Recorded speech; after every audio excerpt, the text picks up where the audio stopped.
दोस्तों आज के स्टडी में हम सीलिंग फैन वाइंडिंग मशीन के जरिए किस तरह की जाती है, वाइंडिंग मशीन में हमें डाई किस तरह से सेट करना होती है, स्टार्टिंग एंड रनिंग कॉइल में हमें नंबर ऑफ टर्न्स कितने लेना होते हैं, हर एक कैलकुलेशन को काफ़ी आसान तरह से सीखने वाले हैं।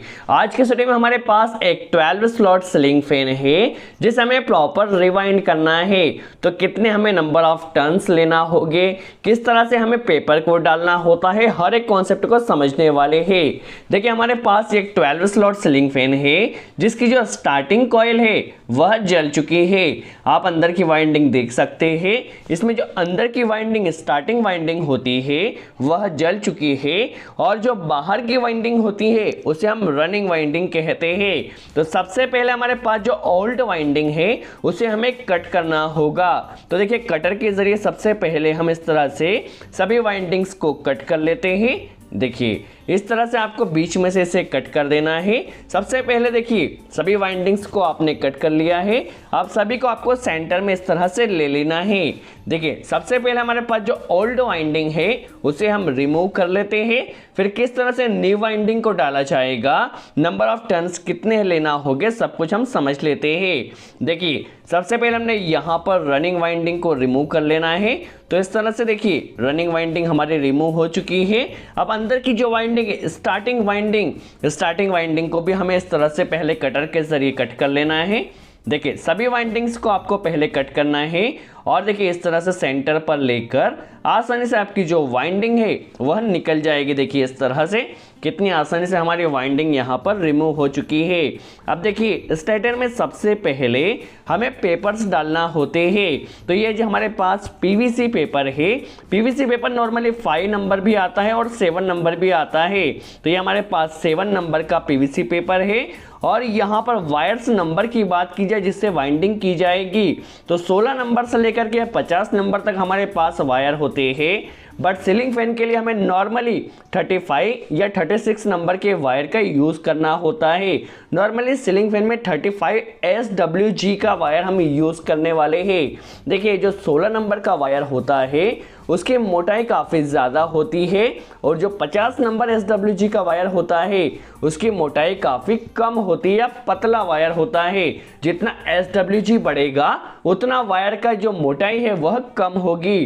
पिच की बात की जाए दैट मीन्स दो स्लॉट के बीच में कितनी डिस्टेंस होती है उसे हम पिच कहते हैं। नॉर्मली सीलिंग फैन में एक पिच से हमें 2 पिच पर वाइंडिंग करना होती है और जो 2 से 3 पिच पर वाइंडिंग की जाएगी तो वह रिवर्स डायरेक्शन में की जाएगी। अब नंबर ऑफ टर्न्स की बात की जाए तो नंबर ऑफ टर्न्स देखिए जो स्टार्टिंग वाइंडिंग होती है उसमें कम होते हैं और जो रनिंग वाइंडिंग होती है उसमें नंबर ऑफ टर्न्स ज़्यादा होते हैं। सबसे पहले आपके पास जो ओल्ड वाइंडिंग है उसमें नंबर ऑफ वायर्स को आप काउंट कर लीजिए, नंबर ऑफ टर्न्स कितने दिए गए उन्हें एक एक कर आप काउंट कर लीजिए। यदि आप काउंट नहीं कर रहे हैं तो नॉर्मली जो 12 स्लॉट का फैन होता है उसमें आपको 350 से लेकर 370 350 से लेकर के 370 टर्न जो होते हैं वह स्टार्टिंग वाइंडिंग में देना होते हैं यदि आप 35 SWG वायर यूज कर रहे हैं। और जो रनिंग वाइंडिंग होती है उसमें नंबर ऑफ टर्न्स ज़्यादा होते हैं। फॉर एग्जांपल यदि आप 35 SWG वायर को यूज़ कर रहे हैं तो जो रनिंग वाइंडिंग है उसमें आप 360 से लेकर के 380 360 से लेकर के 380 टर्न्स आप दे सकते हैं। सबसे पहले देखिए जो हमारे पास पीवीसी शीट पेपर है उसे इस तरह से जो स्टार्टिंग कॉइल है उसमें इस तरह से आपको पहले साइजिंग ले लेना है। देखिए जो भी आपके स्टेटर की चौड़ाई हो उससे 2 mm दोनों तरफ आपको बाहर करना है। देखिए जिससे वहां पर आपकी वाइंडिंग प्रॉपर हो सके। इसकी चौड़ाई हल्की सी ज़्यादा है तो हम इसे कम कर लेते। देखिए 2-2 mm दोनों तरफ से बाहर होना चाहिए। देखिए इस तरह से 2-2 mm हमें बाहर करना है। अब इस तरह से हमारे पास साइज आ चुका है। इसी साइज के सभी हमें पेपर्स को कट कर लेना है। पेपर्स की कटिंग करने के बाद आपने जो 2-2 mm एक्स्ट्रा पेपर लिया था उसे आपको हल्का सा वालना होगा। सबसे पहले आपके पास 12 स्लॉट है, तो 12 स्लॉट के लिए 12 पीवीसी पेपर को आपको यहाँ पर कट कर लेना है। देखिए सभी हमारे पास 12 शीट कट चुकी है। अब देखिए कोने पर जो 2-2 mm हमने एक्स्ट्रा लिया है उसे इस तरह से आपको वाल लेना है और इस तरह से ध्यान से वॉच कीजिए किस तरह से हमने पकड़ा है। देखिए इस तरह से आपको लेकर के इसे स्टेटर में फिट कर देना है। सभी आपके पास जितनी भी 12 शीट है सभी 12 शीट को इस तरह से आपको फिट कर देना है। जो 2-2 mm आपने एक्स्ट्रा लिया है उसे आपको वॉल कर इस तरह से फिट करना है। देखिए हमारे पास अंदर जो स्टार्टिंग कॉइल है सभी में देखिए हमने पेपर यहाँ पर डाल लिया है। अब हम आते हैं वाइंडिंग मशीन पर। देखिए हमारे पास वाइंडिंग मशीन है। यहाँ पर स्टार्टिंग कॉइल में हम 350 टर्न्स देने वाले हैं और जो डाई का साइज लिया है वो 3 साइज लिया है। देखिए 3 की डाई हमने लिया है। डाई को चेंज करने के लिए सबसे पहले देखिए यहाँ से आपको सिंपल सा नट बोल्ट को ओपन कर लेना है इस तरह से। देखिए हमने 3 साइज की डाई को लिया है और इसे देखिए इस तरह से काफ़ी आसानी से आपकी डाई इस मशीन में फिट हो जाएगी। देखिए इस तरह से जो दूसरी डाई है उसे भी आपको पाने की सहायता से ओपन कर लेना है और डाई को आप प्रॉपर फिट कीजिए। देखिए इस तरह से मशीन में हमें प्रॉपर फिट कर देना है। तो यहाँ पर देखिए हम जो 12 स्लॉट सीलिंग फैन की वाइंडिंग कर रहे हैं उसके लिए 3 की डाई को हमने इस तरह से सबसे पहले सेट कर लिया है। अब फैन को इस तरह से देखिए हमें यहाँ पर फिक्स्ड कर लेना है। देखिए फैन फिक्स्ड हो चुका है। फैन में जो वाइंडिंग स्टार्ट की जाएगी यहाँ पर आगे आपको जो ऊपर होल दिख रहा है यहाँ से स्टार्ट की जाएगी। देखिए फर्स्ट टर्न यहाँ पर किया जाएगा। तो इसे इस तरह से जो डाई में हमने सेट किया है डाई में पकड़ते हुए देखिए इस तरह से जो होल है उसको डाई में हमें फिक्स्ड कर लेना है। देखिए इस तरह से डाई में फिक्स्ड हो चुका है। इसे हमें अच्छे से फुल टाइट कर लेना है। देखिए इस तरह से प्रॉपर हमने फिट कर लिया है। हमारा देखिए स्टेटर यहाँ पर फिट हो चुका है। अब हमें वायर्स को लगा लेना है।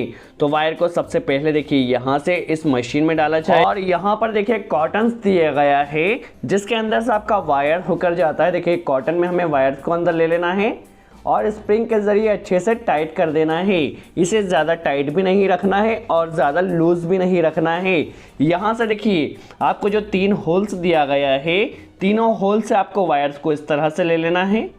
देखिए इस तरह से आपके पास जो स्प्रिंग के जरिए कॉटन दिया गया है उसको आपको अच्छे से टाइट करना है। इसका आप ध्यान रखिए। देखिए यहाँ से और जो अंदर आपका वायर जा रहा है मशीन में टच ना हो इसका आपको ध्यान रखना है। देखिए यहाँ पर हमारे पास वायर आ चुका है। अब स्टार्टिंग सिरे को हमें पहले पकड़ लेना है। देखिए इस तरह से। अब देखिए स्टार्टिंग वाइंडिंग में फर्स्ट कॉइल में हम वाइंडिंग कर रहे हैं तो यहाँ पर देखिए मशीन को हम सीधा रोटेट कर रहे हैं और देखिए 350 टर्न हम यहाँ पर दे रहे हैं। देखिए मशीन में काउंट भी चल रहा है तो 350 टर्न हमें यहाँ पर देना होगे। नॉर्मली आप 350 से 370 टर्न तक दे सकते हैं। देखिए 350 टर्न हमने यहाँ पर दिया है। 1-2 टर्न कम ज़्यादा होने से कोई प्रॉब्लम नहीं है। अब देखिए यहाँ पे जो सेकंड कॉइल में हमें वाइंडिंग करना होगी तो इसके अपोजिट डायरेक्शन में करना होगी। अभी मशीन को हमने क्लॉकवाइज डायरेक्शन में रोटेट किया था, अब एंटी क्लॉकवाइज डायरेक्शन में रोटेट करना होगा। देखिए यहाँ पर इसे एंटी क्लॉकवाइज में डायरेक्शन में रोटेट किया जा रहा है तो मशीन पे नंबर ऑफ टर्न्स 0 आ जाएंगे। देखिए इस तरह से नंबर ऑफ टर्न्स 0 कर देना है। अब थर्ड स्लॉट में देखिए यहाँ पर पहले फिक्स्ड करना है। यहाँ जो वाइंडिंग की जाएगी इसे अगेन सीधी डायरेक्शन में या क्लॉकवाइज डायरेक्शन में रोटेट कर कर यहाँ पर भी 350 टर्न हमें कंप्लीट कर लेना है। सभी कॉइल में आपके नंबर ऑफ टर्न्स बराबर होना चाहिए, कहीं भी कम या ज़्यादा ना हो, इसका ध्यान रखना है। अब देखिए जो फोर्थ कॉइल है, फोर्थ कॉइल में इसके अपोजिट डायरेक्शन में इसे एंटी क्लॉकवाइज डायरेक्शन में हमें रोटेट करना होगा।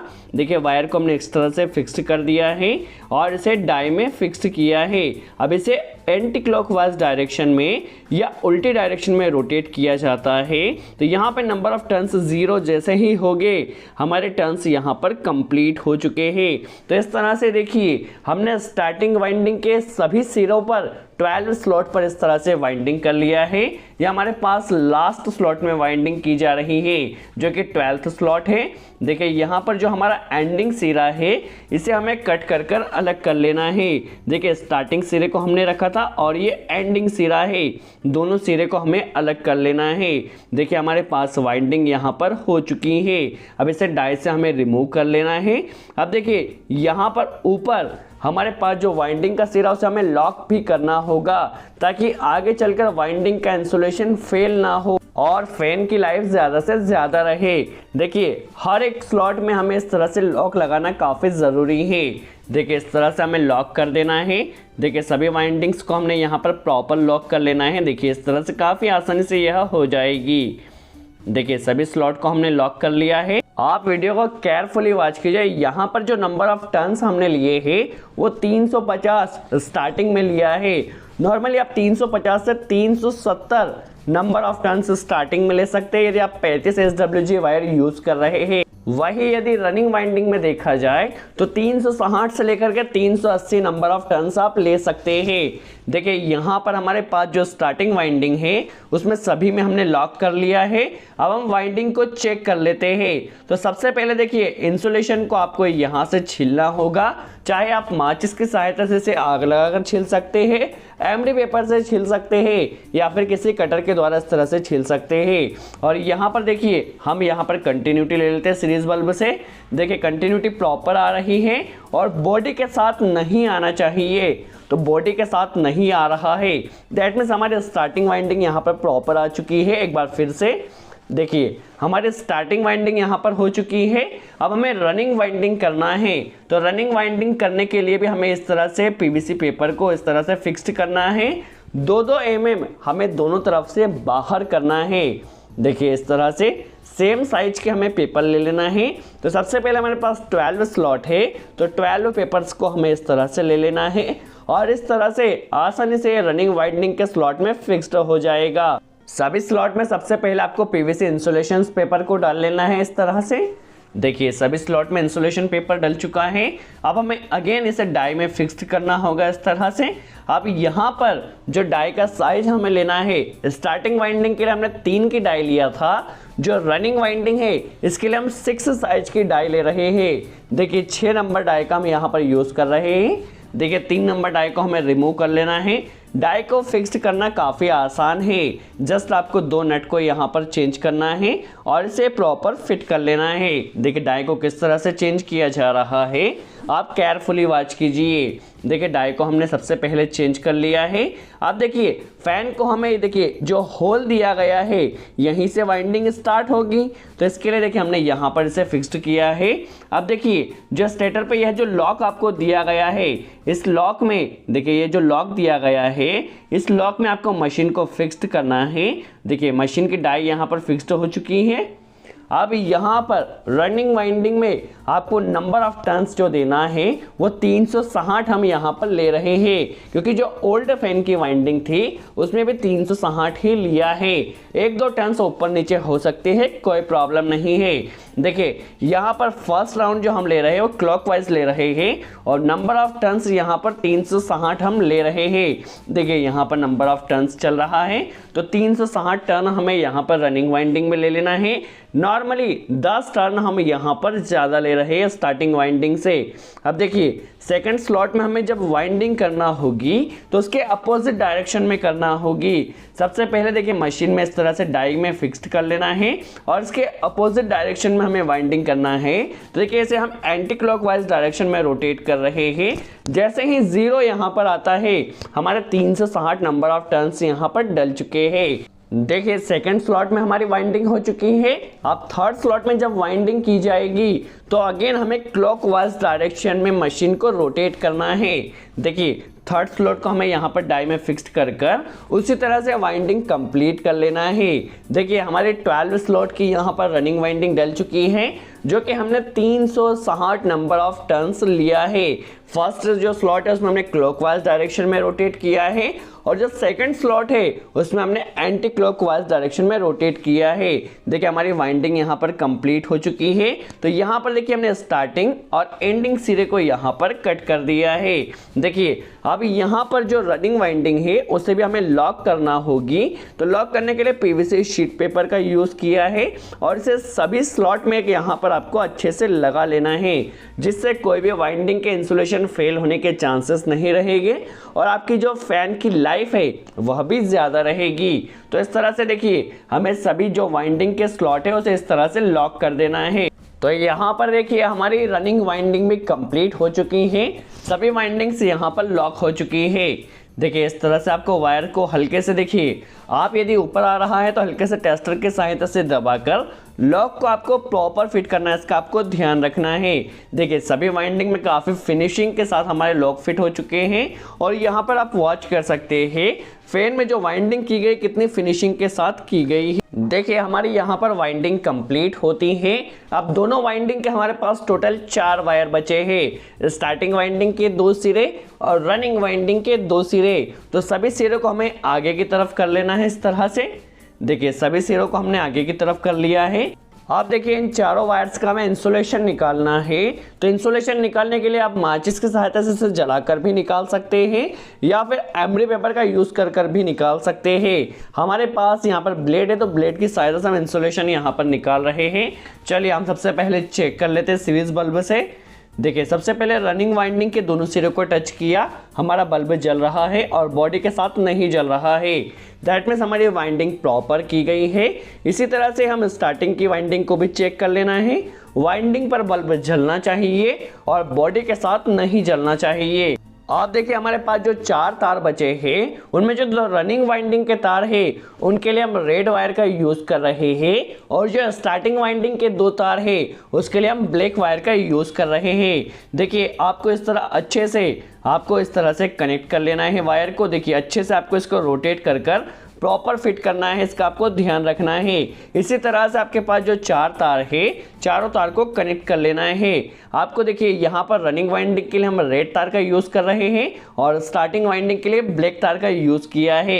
और यहाँ पर आपको टेप नहीं लगाना है, इसका ध्यान रखना है। टेप क्योंकि जब फैन गर्म होगा तो जल सकता है पिघलने के कारण, तो इसके लिए आपको यहाँ पर स्लीव्स लगाना है। देखिए स्लीव को हमने यहाँ पर लगा लिया है। एक बार फिर से टेप नहीं लगाना है क्योंकि फैन जब आपका गर्म होगा तो टेप वहाँ पर पिघल सकती है, तो इसके लिए हमने यहाँ पर स्लीव लगाया है। अब देखिए चारों वायर में हमारी स्लीव यहाँ पर कनेक्ट हो चुकी हैं। इन्हें हमें फैन के इस तरह से कनेक्शन के लिए एक तार डालकर चारों को ऊपर की तरफ ले लेना है। देखिए एक एक्स्ट्रा तार हमने डाला है और यहाँ से जो चारों वायर हमारे पास है 2 रनिंग वाइंडिंग के और 2 स्टार्टिंग वाइंडिंग के, इस तरह से हमें ऊपर की तरफ ले लेना है। और इसमें किस तरह से कनेक्शन किया जाएगा, किस तरह से फैन को रन किया जाएगा, ये अभी हम प्रैक्टिकली देखने वाले हैं।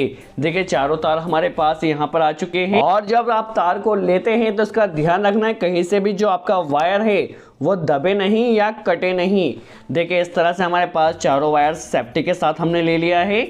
अब देखिए इनमें किस तरह से कनेक्शन किया जाएगा, किस तरह कैपेसिटर कनेक्शन किया जाएगा हम देख लेते हैं।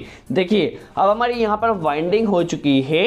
अब सभी वाइंडिंग के बीच में वाइंडिंग की लाइफ ज़्यादा रहे और हमारा फैन ज़्यादा टाइम तक चले, इसके लिए यहाँ पर सभी वाइंडिंग के बीच में भी आपको लॉक्स लगा देना है इस तरह से। देखिए जो पीवीसी शीट है सभी शीट के टुकड़े को आपको यहाँ से लगा लेना है ताकि इसका इंसुलेशन फेल ना हो और आपके फैन की लाइफ ज़्यादा रहे। तो सभी वाइंडिंग्स के बीच में देखिए आपको पेपर में गैप नज़र आ रही होगी, तो इन गैप में आपको अच्छे से पेपर्स को फिट कर लेना है। पेपर को इस तरह से फिट करने से आपके फैन की लाइफ ज़्यादा रहती है और आपका फैन ज़्यादा समय तक चलता है। तो इस तरह से आपको स्टार्टिंग और रनिंग वाइंडिंग दोनों वाइंडिंग को बीच में आपको इस तरह से शीट को प्रॉपर फिट कर लेना है। देखिए हमने स्टार्टिंग और रनिंग वाइंडिंग दोनों वाइंडिंग के बीच में इस तरह से शीट को प्रॉपर फिट कर लिया है। अब आप देख सकते हैं हमारी यहाँ पर वाइंडिंग कितनी फिनिशिंग के साथ हुई है। आप फैन को किस तरह से फिट किया जाएगा, किस तरह से फैन का कनेक्शन किया जाएगा हम समझ लेते हैं। सबसे पहले आपके पास जो दोनों बैरिंग होते हैं, दोनों बैरिंग में आपको अच्छे से ग्रीस लगा लेना है, या हो सके यदि बैरिंग डैमेज हो चुके हैं तो आप बैरिंग को चेंज भी कर सकते हैं। देखिए हमने यहाँ पर अच्छे से ग्रीस लगा लिया है और यहाँ से इसे फैन को अच्छे से फिट कर लेना है। देखिए बैरिंग हमारा प्रॉपर फिट हो चुका है। इसे आपको घुमा कर देखना है, एकदम फ्री इसने रोटेट होना चाहिए। देखिए इस तरह से फ्री रोटेट हो रहा है। ऊपर देखिए हम यहाँ पर से फिट कर लेते हैं। फैन के बॉटम वाले पोर्शन को भी हम यहाँ से अच्छे से फिट कर लेते हैं। आपको इसे हल्का सा दबाना होगा और हल्का सा रोटेट करने पर यह आसानी से फिट हो जाएगा। आप यहाँ पर आपको देखिए अच्छे से नट बोल्ट लगा लेना है और जब आप इस नट बोल्ट को टाइट करें तो देखिए यहाँ पर इसे आपको रोटेट कर कर देख लेना है। अंदर से इसने ज़रा सी भी आवाज़ नहीं करना चाहिए। यदि ये आवाज़ करता है तो अंदर से रोटर और स्टेटर आपस में टच होते हैं, जिससे आपका फैन जल्द ही गर्म होकर जल सकता है। तो आप इसे हल्का सा रोटेट कर कर कर चेक कर लीजिए, इसने एकदम फ्री घूमना चाहिए। देखिए हमारा यहाँ पर फैन फिट हो चुका है। अब फैन का कनेक्शन किस तरह किया जाएगा हम समझ लेते हैं। तो एक स्टार्टिंग और एक रनिंग वाइंडिंग को हमने लिया है और इसे कॉमन बना लिया है। देखिए एक स्टार्टिंग और एक रनिंग वाइंडिंग के तार को लेकर कॉमन बनाया है। एक हमारे पास स्टार्टिंग और एक रनिंग का तार बचा हुआ है। तो एक रनिंग वाइंडिंग के साथ देखिए हमने कैपेसिटर कनेक्ट कर दिया है और एक स्टार्टिंग वाइंडिंग के साथ हमने कैपेसिटर कनेक्ट कर दिया है। अब हमें यहाँ पे जो कनेक्शन सप्लाई कनेक्ट करना है, तो देखिए कॉमन और रनिंग पर यदि हम कनेक्ट करते हैं तो हमारा फैन एकदम सीधी डायरेक्शन में रोटेट कर रहा है। देखिए हमने क्या किया है, कॉमन और जो रनिंग का रेड वायर जिसके साथ हमने कैपेसिटर कनेक्ट किया है उसमें फेज और न्यूट्रल कनेक्ट कर देना है। देखिए रनिंग और कॉमन में फेज और न्यूट्रल कनेक्ट करने पर हमारा फैन एकदम सीधा रोटेट कर रहा है। सो आई होप आपको क्लियर हुआ हो किस तरह सीलिंग फैन प्रॉपर वाइंडिंग की जाती है। यदि वीडियो अच्छा लगा हो तो लाइक का बटन जरूर प्रेस करें। कोई डाउट हो तो कमेंट्स में जरूर पूछें। सो आज के लिए इतना ही। थैंक्स।